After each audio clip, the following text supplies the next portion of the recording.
Hey everyone, how's it going? So welcome to another Sunday Miscellany. For those who are new to the channel or new to this particular feature on my channel, this is a weekly video where I give you not only a reading update in the similar vein as a Friday Reads, but also talk about some of the highlights from the music that I listened to over the week and talk about the movies that I watched. And this week I'm also actually going to mention at the end some of the shows that I'm enjoying right now. So it's going to be a long video this week, I think, because I've listened to a lot of music and a lot of it has been really good, and that music that I haven't necessarily loved has also been very, very interesting, so I have a lot to say about it.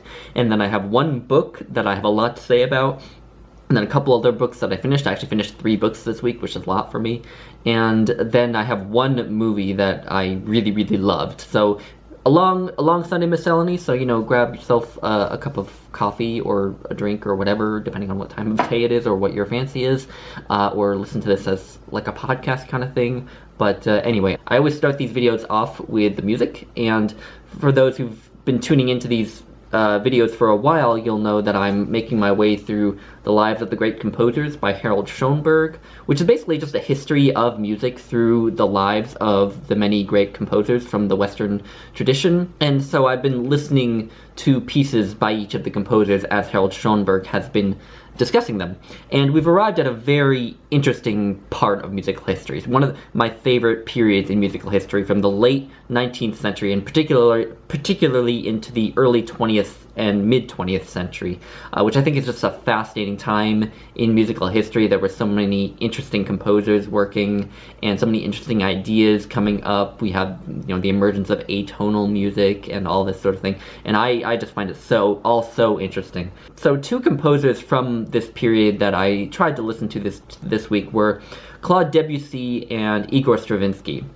Now, to start with Debussy, I love Clair de Lune as much as anyone else. It's an absolutely beautiful piece of music, but in terms of Debussy's wider body of work, I have been finding it extremely difficult to get into his music. I tried listening to some of his etudes, I tried listening to some of his orchestral works, and I just have found it a little bit dull, a little bit just not very gripping. You know, Harold Schonberg writes very eloquently about what's interesting about Debussy's music and what's beautiful about Debussy's music, and I just wonder if maybe he's a composer who's on a bit of a different wavelength than me.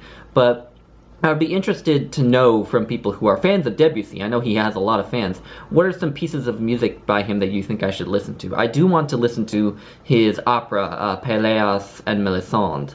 And I definitely will do that. And I will, I also, when I talk about music in these videos, I leave a Spotify playlist with some of the highlights from the week. So in my playlist, I did include one piece by Debussy that I liked, and it was a very famous one. You've probably heard it if you don't know the name, but excuse my French, it has a long French name, but it's called Prélude à l'après-midi d'une femme. Yeah, and it's lovely. It's a big exception to what I've just said about Debussy. I think it's lovely. So that's in the playlist. And then Stravinsky, of course. His Rite of Spring kind of stands as a huge promontory over 20th century music. You know, I feel like it seems like almost every 20th century composer at some point had to grapple with the Rite of Spring, and the Rite of Spring is, yeah, such an important piece in the development of music. And I have never really been able to warm to it. I love the opening bit, the very brief opening. I love that. I think it's beautiful. I've included that small piece in the playlist, but the rest of that piece of music, to me, it just sounds like noise to me, and I can kind of see what Stravinsky's doing. I can kind of see why it's important historically, but I just can't bring myself to enjoy listening to it, even though I have listened to it several times. So I'm not in love with the Rite of Spring. And then there are Stravinsky's 2 other extremely famous ballet suites. There's the Firebird and Petrushka. And the Firebird suite is good. Something I learned in Schonberg's book was that the Firebird has always been Stravinsky's most popular piece of music, which I totally believe. And Schonberg, what I learned from Schonberg was that always disgusted Stravinsky himself, because he regarded it as one of his worst pieces of music, which I think is just a huge irony. And I have to say, I really don't like the Firebird Suite. It's not that it isn't good music, but the thing is that I am a figure skater. I figure skated for decades, and so I followed the competitive figure skating world for a long time. And the Firebird Suite is one of those pieces of music that is skated to time and time again. There have been some great programs to it, there have been some really dull programs to it, but it's just been used so many times in skating that I have just lost the ability to enjoy it anymore. And it's not a strong enough piece of music for me to stand up to that kind of overuse. There are other pieces that are overused in the skating world, certainly. There's kind of a small crop of classical pieces, like there's Bizet's Carmen would be the biggest one, the Firebird, Rachmaninoff's Second Piano Concerto, Mozart's 23rd Piano Concerto, and a lot of those pieces are good enough to stand up to that kind of overuse. For example, the Rachmaninoff and the Mozart, I still love. The Bizet, I still adore Carmen. But Firebird, I just don't think is a good enough piece of music to be used that often and to still be enjoyed. So I dislike the Firebird Suite. It is not in the playlist this week. And then there's Petrushka, which I basically couldn't listen to. I listened to the first movement and I was just like, this is just not my thing. I'm not enjoying this. So I stopped. I actually didn't finish Petrushka, and I may finish it at some point. Maybe I'll turn it on while I'm reading or doing something else, but I was not much of a fan. But Stravinsky is an interesting composer insofar as he had a very diverse range of work throughout his career. He had kind of an early, middle, and late period, and he had a phase where he wrote some atonal works. In the middle, but around the middle to late of it period in his career, he embraced the atonality of the Second Viennese School, which is sort of Arnold Schonberg and Alban Berg and those people, who Schonberg and the Harold Schonberg in his book hasn't gotten to yet. But funnily enough, even though atonal music tends to be music that I find interesting more than I love listening to or find beautiful, that was where I started to connect with Stravinsky a little bit more. And there's one piece of music by him that I believe is atonal, called Da Pacem Domine. It's a choral work, and I found it really, really beautiful. And I think if you're someone who thinks that atonal music can't be beautiful, I would listen to this piece, because I found it very, very beautiful. It's very short, 3 minutes long. You know, it won't take you long to get through. But it's not one of Stravinsky's more well-known works. I looked it up on YouTube and I found one track of it on YouTube with 100 views and 12 likes. So anyway, maybe it's a piece that needs a little bit more love, but anyway, there's Stravinsky and Debussy. Now moving on to the music that I have really loved. First off is Gabriel Faure. I listened to his Requiem, and it's a very short Requiem, but it's one of the best.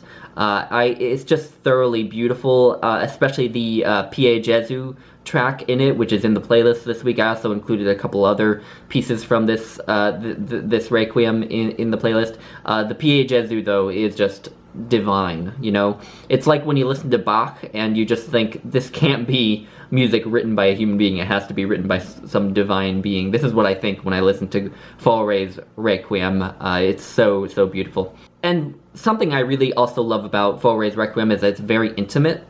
It feels very intimate. It has a very sort of small feel to it. And that's not common in Requiem masses, I find. They tend to be very big and epic, you know? And this one is very intimate, which I really like. So the Requiem masses in there. Faure also apparently wrote nocturnes, which I did not know. I didn't know that Faure was a significant composer of piano music, but I also listened to some of his nocturnes. And they were nice. I can't say as there was one or any others that stuck out in particular, but they were lovely background music while I was cleaning, so there were Faure's nocturnes as well. And then we come to the big one for this week, I think, which is Gustav Mahler. And Mahler is a composer who I had encountered before. I had listened to his Third Symphony before and I had loved it, but now I'm starting to really get more into his work and listen to it more extensively, and obviously I've learned a little bit more about him in Schonberg's book. And he is a very big composer, you know, everything he wrote was for this huge orchestra, and it's very long.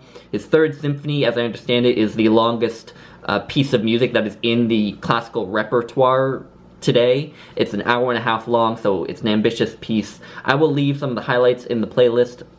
It is gorgeous. I think it has just some absolutely lovely pieces, especially this one melody that comes in the first movement that's often played on the strings. I love it. And there's a sung part, and what I love about the singing in it is that the lyrics are from Nietzsche's Thus Spoke Zarathustra, and I love that. But this morning I also listened to Mahler's Fifth Symphony, and I will leave one movement from that in the playlist, and it's the Adagio, the slow movement, and it is gorgeous. It is so moving, emotional, and a bit more intimate than a lot of Mahler's music, which is great. And to talk about skating again, there was a great skating program done to Mahler's Fifth Symphony, to that movement. Tessa Virtue and Scott Moir, the great Canadian ice dancing couple who won the Olympic gold in 2010 and then won it again in 2018, one of the only skaters in any of the disciplines in skating to win 2 Olympic gold medals. Their first Olympic gold medal was won with a free dance to Mahler's Fifth Symphony. I will leave a link to that program. I highly recommend you go watch it, because Virtue and Moir are just stupendous. And then I also did some re-listening to Mozart's Requiem. Now, I did mention earlier how most Requiem masses aren't intimate. Most of them are epic and big and, feel like, the end of the world is happening, because that's sort of what it's about. And this is definitely the quintessential, epic Requiem mass, and I love it. I love it to pieces. It's one of my favorite pieces of classical music ever. I feel like the kind of music that I will want to own on vinyl will only be like favorites of all time, and this is definitely one that I will look for on vinyl somewhere, because it is just sublime, and it speaks for itself, though. So I will leave some of the tracks in the playlist. I recommend you listen to it if you haven't listened to Mozart's Requiem.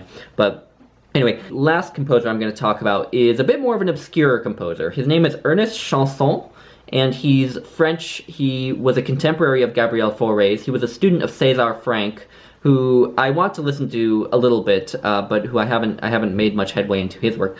But Chanson is very interesting, and Schonberg says some very interesting things about Chanson.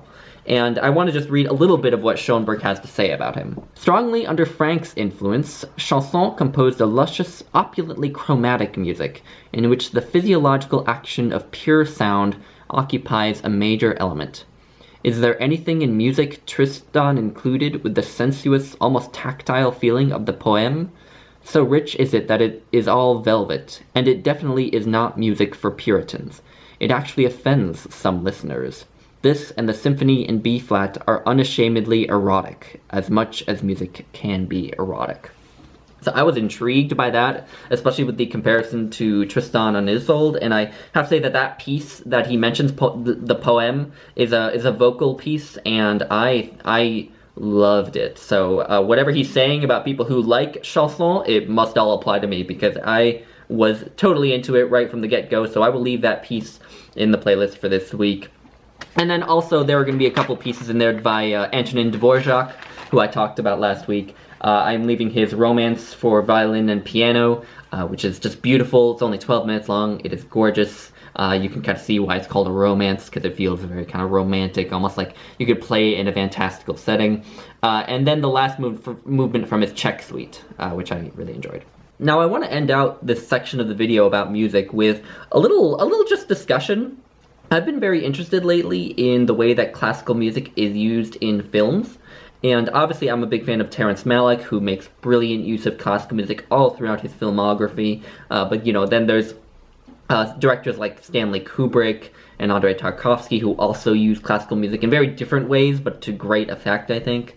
And I've just been very interested in how a director would choose what piece of music to go where, and what kind of piece of music would go with what. I'm just kind of fascinated by the idea of picking this music that was written, without any reference to these films that these directors are making, because it was written, hundreds of years ago, and putting it on this film that they're making, and yet somehow getting the synchronicity between what's going on in the film and the music perfectly. And I love uses of classical music in film, because, they can just be beautiful in a visual and aesthetic way. But what I love about it, too, is that it can sometimes not only enhance the film, but also enhance your experience of the piece of music. There are pieces of music that I didn't really fall in love with until I saw them used in a movie. For example, I was not the biggest fan of Mozart's music for a long time. I just thought his music was very light and fun and happy, and as I've said, I'm not super into that kind of music. But then I watched Amadeus, the great Milos Forman film, about Mozart's relationship with Antonio Salieri, mostly fictionalized, but that movie makes such brilliant use of the darker sides of Mozart's music for its soundtrack. You can tell that the movie makers knew Mozart's body of work so well that they could find the parts that were dramatic, that would make for great soundtrack music. And through that movie's use of Mozart's music, I fell in love with Mozart, and now I really love him. So that's what I love about use of classical music in film as well. And I have decided to come up with a playlist in Spotify of pieces of music that I think would be great to be used in a film that haven't been used yet, as far as I know. And so I have a playlist of pieces of music there. And so I would be curious to know what you all think of that playlist. And I'd be curious from those of you who want to suggest pieces of music, classical pieces of music that you think would be great used in a film. I'd just be curious to know from all of you. What pieces of music have you heard that you think this would be really great as a dramatic piece of music for a movie, or as a montage piece of music, or something like that? Just let me know, I'm curious. And it does strike me, as I'm saying this, that that probably almost any piece of music could be used at some point in a film. It probably just takes the right director to find the right scene for a certain piece of music, no matter how boring it might seem, to be used. So that does strike me. But, I think we can definitely probably pick out certain pieces of music that are dramatic in a way that seems cinematic. Moving on now to books. I have finished 3 books this week, and the one that I'm going to talk about first is the one that I just finished this morning, and it is Mrs. Dalloway by Virginia Woolf. This is my second time reading it. I read it when I was 21 or so, back in, I think, 2015, and I was actually looking at my Goodreads history from when I read it for the first time, and apparently when I read it the first time, I read it in 2 days, which just amazes me. I absolutely cannot imagine reading this book, even short as it is, in just 2 days, because I think it really is a book that requires slow reading.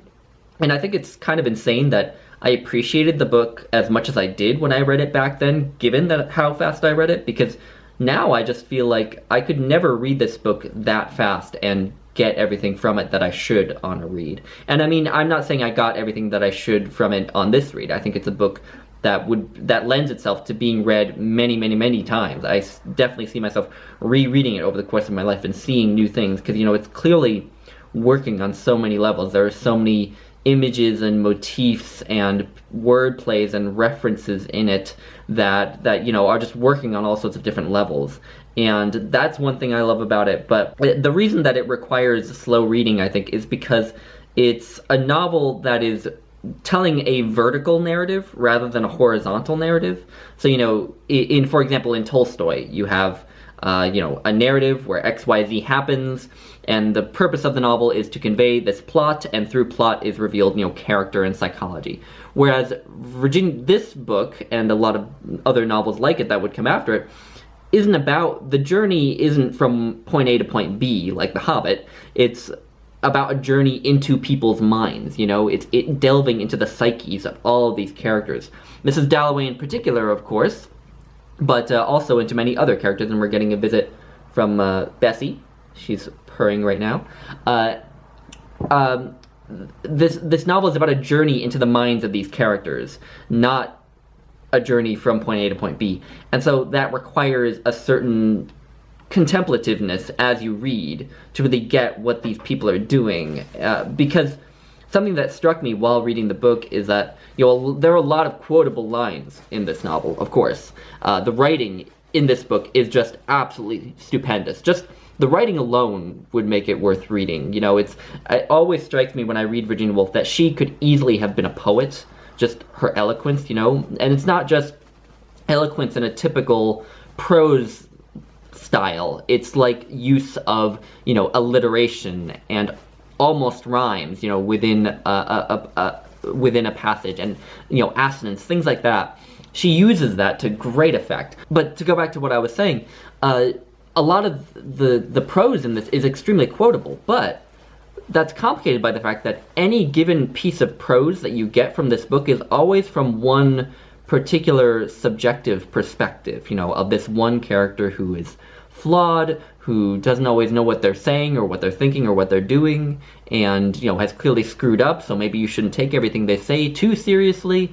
And so I found myself tempted to sort of underline something and say, wow, that's a great quote about XYZ, but then I thought, well, but are we supposed to take this as gospel, or is she just giving us an insight into this character's shortcomings or this character's blind spots, you know? It's kind of like when you're reading Shakespeare. You know, a lot of people will quote Shakespeare sort of out of context and say, wow, Shakespeare said this about XYZ. Well, Shakespeare didn't say that. A character in a Shakespeare play said that. So you can't say that Shakespeare said that because it's the character who was speaking. And that character comes from a subjective perspective. They may be wrong, they may be stupid, they may be flustered, who knows?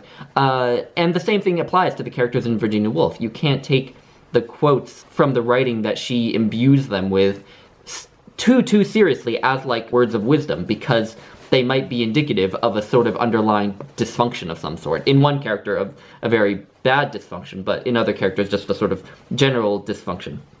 So it's such a complex novel. It's so great. You know, every character is fully alive, fully realized, and that's, you know, if a writer can do that, then they are a great writer in my mind. You know, like Tolstoy, George Eliot, Jane Austen, maybe Charles Dickens. Yeah. Anyway, I might do a whole video on Mrs. Dalloway, because I know I'm not doing it justice right now. There's no way to do it justice in a wrap-up like this. But I also am afraid that I won't be able to do it justice in a whole video. So, I don't know, but it's so good. If you are intimidated by it, I would say don't be. I mean, for one thing, it is really short, so even if you have a hard time with it, it's not long. You know, I read it in about a week, and I mean, that is still pretty slow for such a short book, but, you know, yeah, I think everyone should read Mrs. Dalloway. So anyway, I'm gonna wrap this up, because I'm gonna start rambling about the book, but I loved it so much. And then the next two books that I finished were both volumes of poetry, and were both decent, but both a little bit underwhelming. So the first one is a Postcolonial love poem by Natalie Diaz. And I got attracted to Natalie Diaz's work when I read some of her poems in an anthology called New Poets of Native Nations, which was edited by Hyde Erdrich, and I was really impressed by the sonic beauty of her work, and I didn't find as much in here. You know, what I was impressed by was just how musical it all was, you know? And I didn't find as much of that in here. It was a bit more prosaic, I found. This book deals with a lot of themes, as you can probably tell by the title. It deals a lot with the current and past abuses against indigenous peoples, in particular the Mojave Nation, of which Diaz is a member, in California. There's a lot of environmentalist themes. There's a lot of imagery surrounding rivers and the drying up of rivers and the abuses of rivers, and there's a lot of sort of comparison of the environmental abuses and the abuses of Native Americans, and she often sort of discusses this theme that, you know, people and the environment are not two separate things, they're actually one, and so abusing the environment is abusing the people, and that's all mixed with a sort of eroticism in certain poems. Some of these poems are kind of love poems, but it's sometimes unclear whether it's love for a lover or love for the land or what, and that was a little bit difficult for me to grapple with, I suppose. And then there are poems about her relationship with her brother, who is very troubled, as I understand it, based on what I know. He has struggled with crystal meth addiction, and some of them poems are about her sort of troubled relationship with him. And there were poems I liked in this book. Probably my favorite is the title poem, actually, but I often would find that a lot of the poems would start off with an extremely interesting verse, and then would not really be able to live up to that opening for the rest of the poem. And so that was extremely disappointing. But there were some poems that so this is a library book, so what I do with library books of poems, of poetry, I will take snapshots of the poems on my phone so I can copy them into a Word document, because obviously I can't hold on to this and reference it. So there's some that I did take down, but on the whole, I was a little bit underwhelmed. I think I should probably seek out her other book, When My Brother Was an Aztec. That might have more of that sort of musical quality that I was looking for. But yeah, I don't know that I can wholeheartedly recommend this one. And then the second volume of poetry that I have is On the Bus with Rosa Parks by Rita Dove. Now, that title is a little bit deceptive. It led me to think that these poems were going to be kind of about civil rights, racism, and this sort of thing. And there are some poems about Rosa Parks explicitly and what was going on around her time with the beginning of the civil rights movement around that time. And there are a couple poems about other women who refused to get up out of their seat on a bus because they were black. Around the same time as Rosa Parks, who didn't gain the same notoriety as Rosa Parks. And I really liked that Rita Dove did that she wrote poems to bring attention to the fact that she wasn't the only one. You know, she was still obviously extremely important, but there were other women doing the same thing who just, didn't happen to not do it at the right moment and didn't happen to have the right sort of background that made them, a national figure. So I really like that Rita Dove wrote those poems, but really this isn't a book of poems about like the civil rights movement or about racism. It is to a degree about those things. There are poems on those subjects, but really it's about an amalgam of things. It's about family life, about having children. There's a poem in here, one of my favorite poems in here was called The First Book, which was about falling in love with your first book, which I really loved for obvious reasons. So it's basically feels like a volume that was sort of just cobbled together just to sort of get a volume out there, rather than because they necessarily cohered as a volume, and that's fine. There were some poems, again, that I liked, in particular, the first book I loved, but on the whole, I wasn't super enthusiastic about this collection either, although the poems that I did like, I did really love. And now, finally, I come to talk about the books that I am going to read this week, and the first one is another volume by Rita Dove. This is American Smooth. And you might be wondering why I'm jumping right into another volume of Rita Dove's poetry, since the last one didn't necessarily impress me that much, and it's because I think this one is going to be much more up my alley. From what I know and from what I've read from poking around in the volume, these poems discuss music and dance a lot, especially jazz and classical and foxtrot dancing and other stuff. And I think I will love poems on those subjects. And I also read the very first poem in this collection, which is called All Souls, and I loved it. It was just what I look for in poetry, with wisdom. It moved me. I loved it. So I think I will like this collection a lot more than the other one, or at least I'm hoping. So I'm going to be reading this week, very short. I should be able to finish it by next Sunday. And then I think I'm also going to try to push to finish The Lives of the Great Composers. I only have 100 pages left, so it'll be easy to get through, but I really think I could finish this week, and I will continue to listen to the music recommendations that he gives over the course of the coming weeks and months, but I would like to get the book finished because I'm just loving it so much, and like I said, he's arrived at a period in musical history that I find so interesting. The 20th century in music was so interesting. So I want to just plow through it. So I think I will this week. And I have to say, it's funny because in my last Sunday Miscellany, I said that I might finish this past week that just passed, or that I might finish The Story of Art by E.H. Gombrich, which I don't have with me at the moment. And it's just funny that I had this whole angsting session in that Sunday Miscellany about which one of those I would read, and then the one that I ended up finishing was, of course, Mrs. Dalloway, but whatever. So I'm going to finish The Lives of the Great Composers this week. Guaranteed you will be getting a wrap-up of that book from me next week. And then the last piece that I'm going to be reading this week is the Gospel of Luke.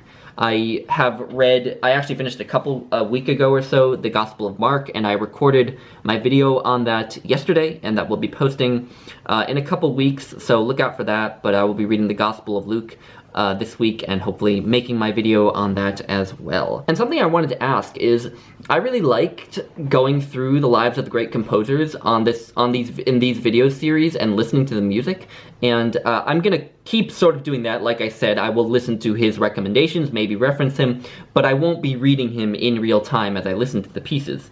But I really liked doing that in these videos, and I was wondering what you would all think if I did a similar thing with this book.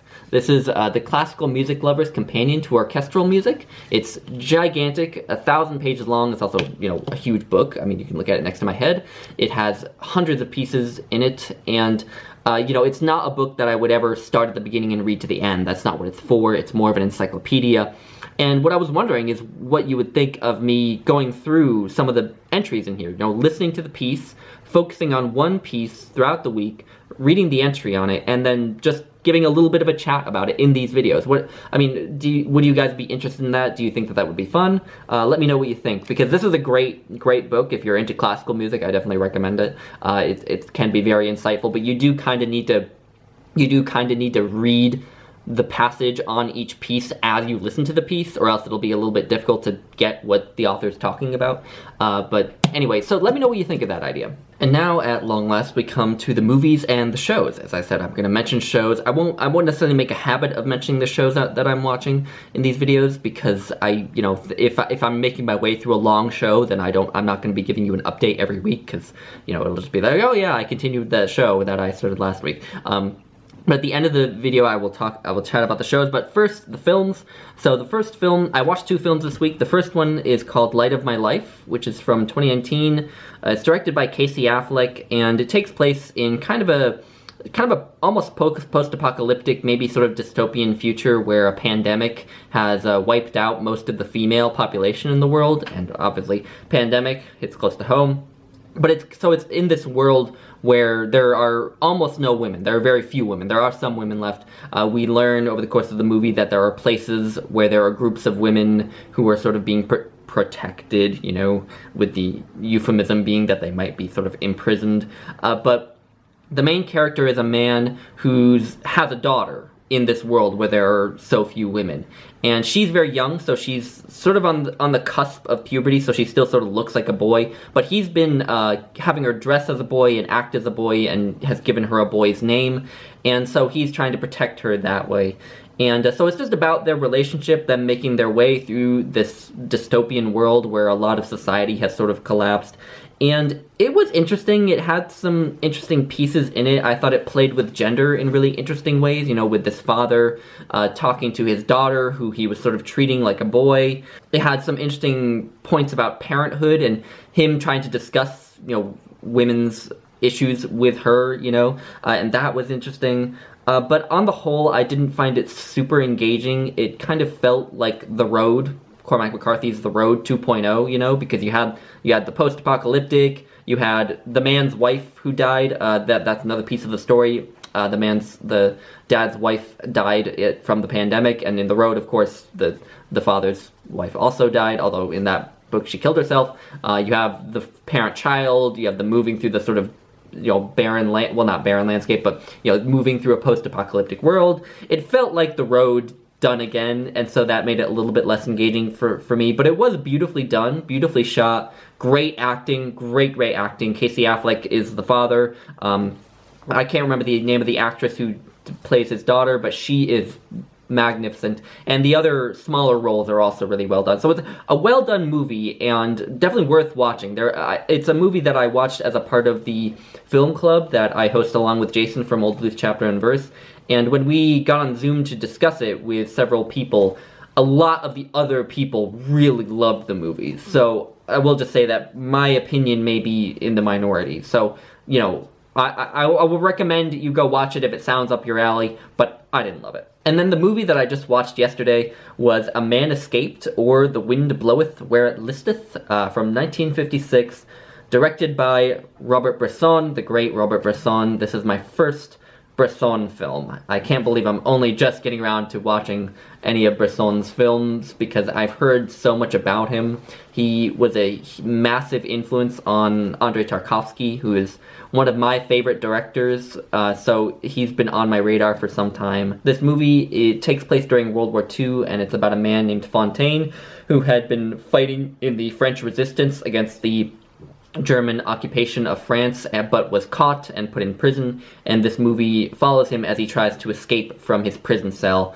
And you see him kind of try to communicate with his fellow prisoners. You know, he'll knock on the wall to see if they'll respond. He talks to one from across a window. There's a guy who happens to be outside, who comes to his prison cell window and takes messages out, and you see him as he tries to go through the minutiae of trying to get out of his prison cell. You know, you see him kind of try to fashion a spoon into a knife so that he can kind of carve out the wooden door of his prison cell. You see him try to make rope from the bed springs in his cell. And you see these minutiae of him trying to escape, and you see him communicate with the other prisoners that are being held there, and they all know, the prisoners all know that he's trying to escape, and some of them think that he's foolish for trying to do it, think that he'll get them all punished or get himself killed. Others sort of want to help him, and then others sort of wish him well, but just want to, you know, leave. They just don't want to get involved, and it was really interesting, I thought.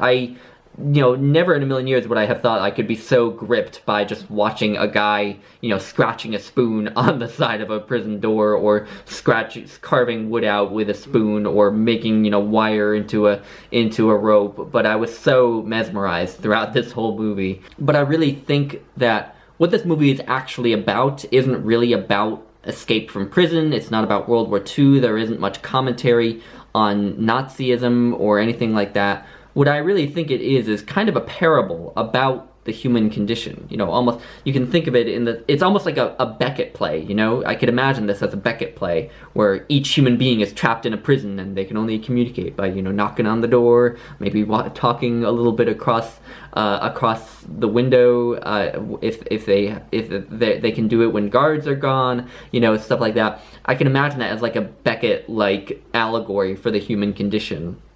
And so I saw, and the talk about hope in the movie really kind of drove that home for me, because, like I said, there are people who think that Fontaine is foolish for doing what he's doing, others who want to help him, some who sort of wish him well, and and there are a lot of people in the prison who just say that there's no hope, that there's no point in trying, that you should just stay there and be a good prisoner and just, stay safe that way.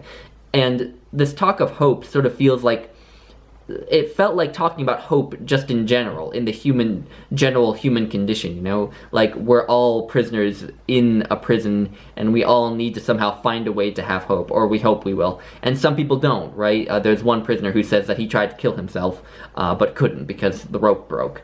And I saw this as kind of an allegory for faith, in a way, for maybe religious faith, but also just faith in general, that, I don't know, it's kind of hard to put into words, and maybe that's kind of the point, but I saw it as kind of more of a parable about the human condition and how we're all kind of prisoners in our own mind and in our own ideas about how we're trapped in where we are, and how we need to sort of have hope that there is something better out there and that we can get there. Yeah, even if it never happens, even if the journey is what's important rather than actually getting there. And what I find super interesting is there was a quote in Mrs. Dalloway that I think speaks to this, and I thought it was so insane that I read it just this morning, and it's this quote that I feel like just sums up my idea of what A Man Escaped is about, and this is the quote, and it's in the perspective of Sally Seton, who is Mrs. Dalloway's former friend / maybe also lover, this is the quote. "For what can one know even of the people one lives with every day?" she asked. "Are we not all prisoners?" She had read a wonderful play about a man who scratched on the wall of his cell, and she had felt that was true of life. One scratched on the wall. And my mind was blown that I read that just this morning, and that I feel like it summed up how I saw A Man Escaped so well. So anyway, that if you buy my interpretation of A Man Escaped, that you don't have to, but my mind was just blown that happened. So yeah, I will definitely be exploring more of Bresson's work. I do have Alhazard Balthazar out from the library, which is another one of his most acclaimed works. So maybe I'll be talking about that next week. But anyway, I thought I would end this out by talking about a couple of shows I'm enjoying very briefly, and one of those shows is The Last Kingdom, and this is a show that takes place in England, not too long after the fall of the Roman Empire, maybe a century or so, but basically the Danes are invading England, and there's only one kingdom left in England that is left standing against the Danes, you know, the last kingdom, and that is Wessex, which is in the very sort of southerly parts of England, and it's ruled over by Alfred, who would become Alfred the Great. And so it takes place during this very turbulent time in English history, and we follow a man who is named Uhtred, who is himself Saxon, born Saxon, but raised by Danes, but then sort of switches sides back to the Saxons to help them, but also is sort of out on his own. And it's really fun. It's fun. Uhtred is a great character. I think there are some really fun characters in it. I'm enjoying it. But what I love most about it, actually, is... Well, for one thing, I find the period fascinating, the period that it takes place in, that period just after the fall of the Roman Empire. I think it's just so interesting how those European states started to sort of form into what we know them now. I think that's also interesting. And the different sort of migrations and invasions that were going on at the time, also interesting. But what I love most about the show is the soundtrack. The soundtrack is done by a composer named John Lunn and a singer named Eivor. I don't know if I'm pronouncing her name correctly, but Eivor is a singer from the Faroe Islands in Denmark, and she does what is called a Faroese throat singing for the soundtrack, and I think it's so cool. I think it's so beautiful and fascinating. I love it. I'll leave that in the playlist for this week too, so keep an eye out for that. But I love the soundtrack, and it kind of, I feel like the soundtrack also kind of combines the kind of music that you would expect to come out of that period with sort of modern sounding music, and I think that that's really cool.